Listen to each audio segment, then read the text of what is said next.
Clothes మీద holes పడినప్పుడు, అలానే T shirts, pants or dresses ఏవైనా సరే మనకి పొడుగ్గా అనిపించినప్పుడు అవి ఎలా షార్ట్ చేసుకోవాలి అనేది కూడా వీడియోలో క్లియర్‌గా చూపిస్తాను చూడండి. ఇది అండర్ రూ. 90కే వచ్చేస్తుంది. ఇంత తక్కువ రేట్‌కి వచ్చిన ప్రొడక్ట్ యూజ్ అవుతుందా లేదా అనేది మాత్రం డౌట్ పడకండి. చాలా బాగా యూజ్ అవుతుంది. నేను ఇక్కడ వీడియోలో మీకు క్లియర్‌గా చూపిస్తున్నాను చూడండి. ఒక లెగ్గిన్ మీద అయితే ట్రై చేస్తున్నాననమాట. ఫస్ట్ అయితే లెగ్గిన్‌ని మనకి ఎంతవరకు షార్ట్ కావాలో అంతవరకు లోపల టేప్‌ని పెట్టేసి ఫోల్డ్ అయితే చేసుకొని లైట్‌గా వాటర్ అయితే పైన వేసేసి ఐరన్ అయితే చేసేయండి. ఐరన్ చేసిన తర్వాత చూసారా బాగా స్టిక్ అయిపోయింది. ఇంకా ఊడమన్నా ఊడదు.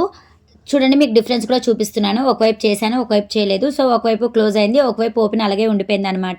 ఇదే మాదిరిగా ప్లాజోస్, జీన్స్ ఏవైనా సరే ఇలా మీకు పొడుగు అనిపించినప్పుడు ఇలా చేయండి. అలానే క్లాత్స్ మీద హోల్స్ పడినప్పుడు ఈ టేప్ బాగా పనిచేస్తుంది. నేను వీడియోలో చూపించినట్లు యాజ్ టీజ్‌గా మీరు గనక చేశారనుకోండి హోల్ అయితే చాలా బాగా కవర్ అయిపోతుంది. మరి లింక్ కావాలంటే కామెంట్ చేసేయండి.